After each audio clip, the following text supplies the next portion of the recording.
पुढची बातमी केरळमध्ये पावसामुळे झालेल्या हाहाकाराची। वायनाडमध्ये 4 तासांमध्ये 3 भूस्खलन झाली आहेत, ज्यामुळे 148 जणांचा मृत्यू झालाय। 200हून अधिक जण यामध्ये बेपत्ता झाल्याची सुद्धा माहिती आहे। सध्या या ठिकाणी लष्कर आणि हवाई दलाकडून बचाव कार्य सुरू आहे। केरळच्या 8 जिल्ह्यातील शाळाही बंद करण्यात आल्याची सध्या माहिती मिळते। महत्त्वाची बातमी आपण पाहतोय। केरळमध्ये हा पावसाचा हाहाकार सध्या सुरू आहे। वायनाडमध्ये 4 तासांमध्ये 3 भूस्खलन झाल्याचं पाहायला मिळते। जो इंजर्ड विक्टिम्स है उसको निकाला गया है। अभी अब जो भी कोलैप्स बिल्डिंग घर होगा उसमें कुछ विक्टिम्स ट्रैप्ड हो सकते हैं, उस पे अभी हम लोग काम कर रहे हैं। पहला हम लोग का काम है कि रिवर क्रॉस करके उस साइड मुंडकई विलेज में हम अभी अपनी टीम को भेज रहे हैं।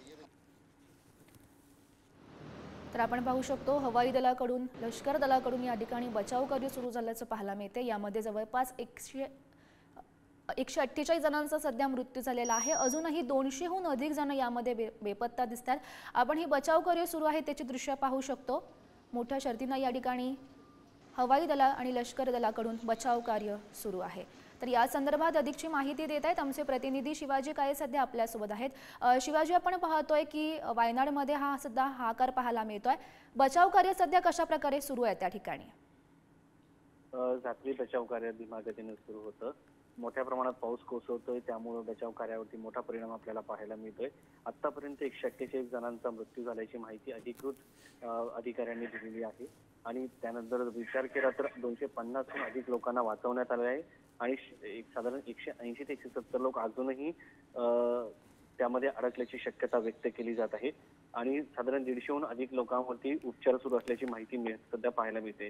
सध्या दरडीखाली अडकलेल्या लोकांचा एकूण आकडा सांगणं कठीण असल्याचं अधिकाऱ्यांचं म्हणणं आहे। दुर्घटनाग्रस्त भागातील एका चहाच्या मळ्यात सुमारे साधारण 150 कुटुंब राहत होती आणि त्याच ठिकाणी ही घटना घडल्याचं सांगण्यात येत आहे। अग्निशामक दल असो, एनडीआरएफ असो, कन्नूर डिफेन्स कॉर्प्स असो, नौदलाचे हेलिकॉप्टर असो, या बचाव कार्यात अडकलेले आहेत आपल्याला पाहायला मिळत आहे। मात्र सध्या कोसळणारा मुसळधार पाऊस आणि बचाव कार्य याच्यामध्ये समतोल होताना पाहायला मिळते। मोठ्या प्रमाणात पाऊस कोसळत असल्यामुळे जखमींना उपचार करण्यासाठी हॉस्पिटलमध्ये नेण्यासाठी देखील मोठ्या अडचणीने समोर येत आहेत आणि दुसरीकडे जर पाहिलं तर अनेक लोक या ढिगाऱ्याखाली अडकल्याची शक्यता व्यक्त केली जात आहे। दरड कोसळलेल्या भागात पोहोचण्यासाठी सुरक्षा दलाला एक तात्पुरता पूल तयार करण्यास सांगण्यात आल्याचं केरळचे मुख्यमंत्री पिनराई विजयन यांनी सांगितलेलं आहे। त्यामुळे या भागामध्ये पोहोचण्यासाठी मोठी मशक्कत या पोलिसांना असो किंवा बचाव यंत्रणा असो करताना पाहायला मिळत आहे।